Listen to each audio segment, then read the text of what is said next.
Gaza में तो इस्राएली जारियत का सिलसिला जारी है, मगर 7 अक्टूबर 2023 के बाद से इस्राएली फोर्सेज और गैर कानूनी इस्राएली सेटलर्स की जानिब से मकबूजा मगरबी किनारे में भी फ़लस्तीनियों पर तशद्दुद और उनके खिलाफ कार्रवाइयों में तशवीशनाक हद तक इजाफा हो चुका है, जिस पर न सिर्फ अक़वाम मुत्तहिदा समेत आलमी बरादरी तहफ़्फ़ुज़ात का इजहार कर रही है, बल्कि अब इसराइल के सबसे बड़े इत्तेहादी अमरीका में भी इन इक़दामात पर शदीद तशवीश का इजहार किया जा रहा है।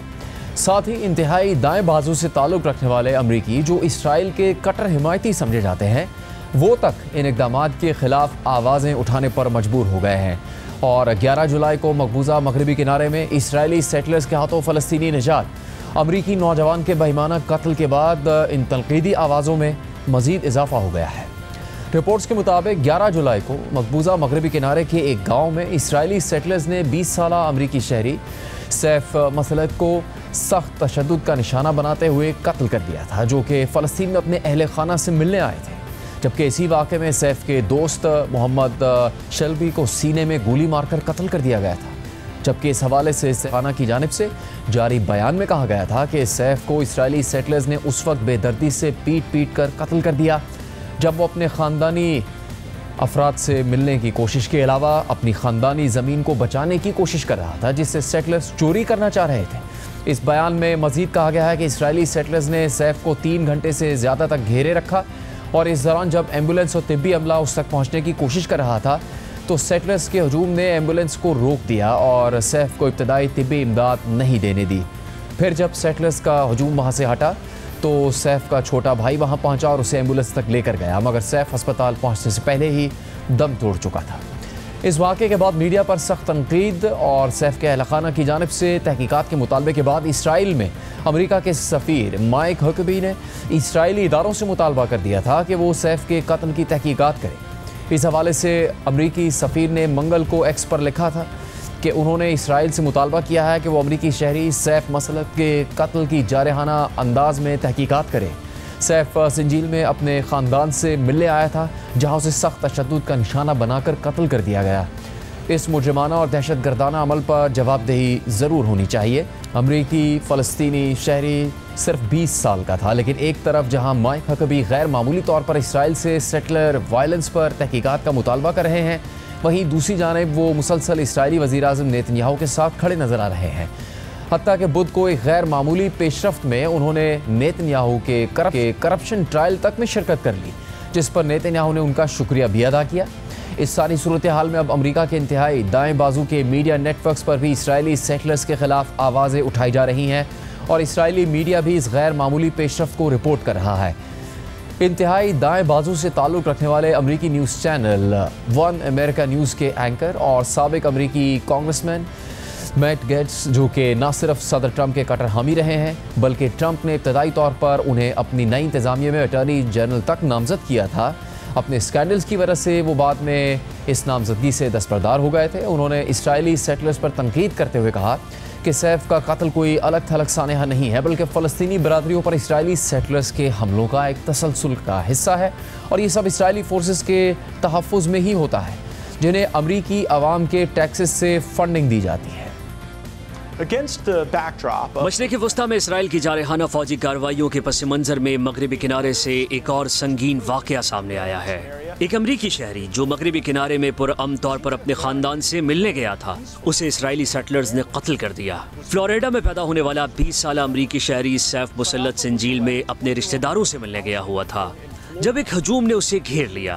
3 घंटे तक उसे तशद्दुद का निशाना बनाया और तिब्बी अमले तक को उसकी मदद करने से रोके रखा। इसी हमले में एक और फ़लस्तीनी मोहम्मद शलाबी को भी गोली मारकर कत्ल कर दिया गया। अमरीकी वज़ीर ख़ारजा मार्को रूबियो ने एक प्रेस कॉन्फ्रेंस में इस वाक़े पर बात की।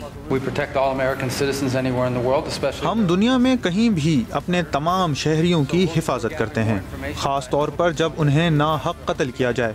हम मज़ीद मालूमात इकट्ठी कर रहे हैं, लेकिन मुझे उम्मीद है कि जैसा आपने कल देखा होगा, इसराइल में हमारे सफ़ीर हकाबी ने इसराइली हुकाम से मुतालबा किया कि वो इस कत्ल की तहकीकात करें और ज़िम्मेदारों के बारे में वाज़ेह मालूमात फराहम करें।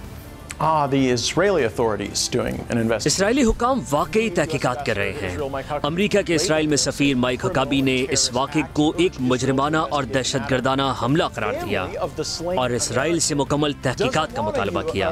लेकिन मकतूल अमरीकी शहरी के खानदान का कहना है कि वो इसराइल की ज़ेरे क़यादत तहकीकात नहीं चाहते, बल्कि अमरीका की तरफ से तहकीकात चाहते हैं। ऐसे में आखिर मगरबी किनारे में हो क्या रहा है? हम जानते हैं कि वहाँ के फ़लस्तीनी, ख़ास तौर पर सेक्शन सी में रहने वाले, जो इंतखाबात में वोट भी नहीं डाल सकते, वो बेकसूर लोग, हत्ता कि अमरीकी शहरी भी, बगैर किसी जुर्म के कत्ल किए जा रहे हैं। ये एक वीडियो है जिसमें एक फ़लस्तीनी शख्स जो इसराइली फ़ौजियों की वीडियो बना रहा होता है और अचानक उसे गोली मार दी जाती है। हकीकत यह है कि मगरबी किनारे में कोई एक वाक़या नहीं, बल्कि फ़लस्तीनी कम्युनिटीज़ पर इसराइली सेटलर्स के मुसलसल हमलों की एक कड़ी है, जिसमें घरों, फार्म्स और इंसानों को जलाना शामिल है। और ये सब कुछ इसराइली फोर्सेस के तहफ़्फ़ुज़ में होता है, जिन्हें अमरीकी टैक्स दहंदगान के पैसों से फंड किया जाता है। और सबसे परेशान कुन बात यह है कि इसराइल इन कातिलों को शाज़ो नादिर ही इंसाफ के कटहरे में लाता है। सिर्फ 2022 से अब तक 8 अमरीकी शहरियों के कत्ल के केसेस हल नहीं हो सके, जिनमें फ़लस्तीनी निज़ाद अमरीकी सहाफ़ी शीरी अबू आकले शामिल हैं, जिन्हें जनेन में इसराइली फोर्सेस ने गोली मारकर कत्ल कर दिया था। इसी तरह तुर्क निज़ाद अमरीकी एक्टिविस्ट आयशे नूर इस्की, जिन्हें बेदिया में मुजाहरों के दौरान इसराइली फोर्सेस ने गोली मार दी। इन तमाम अमवात को गलती या गैर इरादी करार देकर किसी पर भी कोई मुकदमा नहीं चलाया गया, न ही किसी को सजा दी गई। लेकिन किसी को 3 घंटे तक घेर कर मारना, ये कैसे गलती या गैर इरादी हो सकता है? अब सवाल ये है कि जब अमरीकी हुक्काम इस दहशतगर्दी के वाक़े की तहकीकात का मुतालबा कर रहे हैं, तो आगे क्या होगा? वाज़ेह है कि ये इसराइली सेटलर्स की जानिब से फ़लस्तीनियों पर तशद्दुद का पहला वाक़या नहीं है और हालिया दिनों में ऐसे वाक़यात में काफ़ी ज़्यादा इजाफा देखने में आया है। गुज़श्ता दिनों अक़वाम मुत्तहिदा ने इस हवाले से तफसीलात भी जारी की थी। अल जज़ीरा के मुताबिक अक़वाम मुत्तहिदा के इंसानी हकूक़ के दफ्तर ने कहा कि हालिया हफ्तों में मकबूजा मगरबी किनारे में इसराइली सेटलर्स और सिक्योरिटी फोर्सेस ने फ़लस्तीनियों पर हमलों और उनकी हरासानी में इजाफा कर दिया है। जनेवा में मंगल को सहाफ़ियों से बात करते हुए अक़वाम मुत्तहिदा के इंसानी हकूक़ के दफ्तर की तर्जुमान सिमेन अल खतीब ने कहा कि इस तशद्दुद में सैकड़ों घरों की मसमारी, फ़लस्तीनियों की जबरी बेदखली और मज़ीद ज़मीनों पर कब्ज़े शामिल हैं, जो कि बैनुल-अक़वामी कानून की खिलाफ वर्जी है। अक़वाम मुत्तहिदा के इदारे ने यह वार्निंग ऐसे वक्त में जारी की जब 7 अक्टूबर 2023 के बाद से मकबूजा मगरबी किनारे में फ़लस्तीनियों की अम्मात की तादाद 1000 के करीब पहुँच गई है। अक़वाम मुत्तहिदा के मुताबिक 7 अक्टूबर 2023 के बाद से अब तक मगरबी किनारे में इसराइली फोर्सेस और सेटलर्स के हाथों कम अज़ कम 964 फ़लस्तीनी मारे जा चुके हैं, जबकि इसी अरसे में इसराइल ने कम अज़ कम 2907 घरों को मस्मार किया। अक़वाम मुत्तहिदा की ये वार्निंग 11 जुलाई को 20 साल अमरीकी शहरी सैफुल्लाह मसलत के कत्ल के बाद सामने आई। अक़वाम मुत्तहिदा के इंसानी हकूक़ के इदारे ने मज़ीद बताया कि रवा साल जनवरी से अब तक फ़लस्तीनियों या उनकी अमलाक पर इसराइली सेटलर्स के 757 हमले हो चुके हैं, जो पिछले साल के इसी अरसे के मुकाबले में 13% ज़्यादा है। इदारे ने मज़ीद बताया कि जनवरी में इसराइल ने मगरबी किनारे में एक बड़ा फ़ौजी ऑपरेशन आयरन वॉल के नाम से शुरू किया, जिसके नतीजे में 30,000 फ़लस्तीनियों को ज़बरदस्ती उनके घरों से बेदखल कर दिया गया। साथ ही अक़वाम मुत्तहिदा के इदारे ने इसराइली फोर्सेस पर यह इल्ज़ाम भी आयद किया है कि वो निहत्ते फ़लस्तीनियों पर बराह रास्त गोलियाँ चला रही है, जिनमें वो लोग भी शामिल हैं जो जनीन, तुलकरम और नूर शम्स के पनाहगज़ीन कैंपों में अपने घरों को वापस जाने की कोशिश कर रहे थे। इसराइली सेटलर्स और फोर्सेस की बढ़ती हुई पुरतशद्दुद कार्रवाइयों से फ़लस्तीनी इस कदर खौफज़दा हो चुके हैं कि हेब्रोन के पुराने शहर समेत कई इलाकों में उन्होंने अपनी खिड़कियों पर खारदार तारे लगाकर अपने घरों को पिंजरे जैसा बना लिया है ताकि ख़ुद को महफूज रख सकें। रिपोर्ट में इस हवाले से लिखा है कि हेब्रोन की रिहायशी अरीज जब्बारी ने अल जज़ीरा को बताया कि हिफाजती खारदार तारों के बावजूद उनका ख़ानदान ख़ुद को महफूज नहीं समझता। उनके मुताबिक खारदार तार हमें उन तारों से नहीं बचा सकती जो इसराइली सेटलर्स हम पर फेंकते हैं, और ना ही उन गोलियों और आंसू गैस से जो इसराइली फोर्सेस अक्सर फायर करती हैं। हेब्रोन के कुछ इलाके इसराइली फ़ौज के कंट्रोल में हैं, जहां तकरीबन 35,000 फ़लस्तीनी और 700 इसराइली सेटलर्स रहते हैं। अरीज जब्बारी ने मज़ीद बताया कि जब उन्होंने एक हमले को दस्तावेजी शक्ल देने की कोशिश की तो इसराइली फोर्सेस उनके घर में घुस आई, खिड़कियों के शीशे तोड़ दिए और उनका कैमरा और मेमोरी कार्ड जब्त कर लिया। अक़वाम मुत्तहिदा के इंसानी हकूक़ के इदारे के मुताबिक इसराइली फोर्सेस ने मकबूजा मगरबी किनारे में अक्सर ऐसी ताकत का इस्तेमाल किया है जो गैर ज़रूरी या हद से ज़्यादा था, यहाँ तक कि उन फ़लस्तीनियों के ख़िलाफ़ भी जिनसे किसी किस्म के फ़ौरी ख़तरे का सामना नहीं था।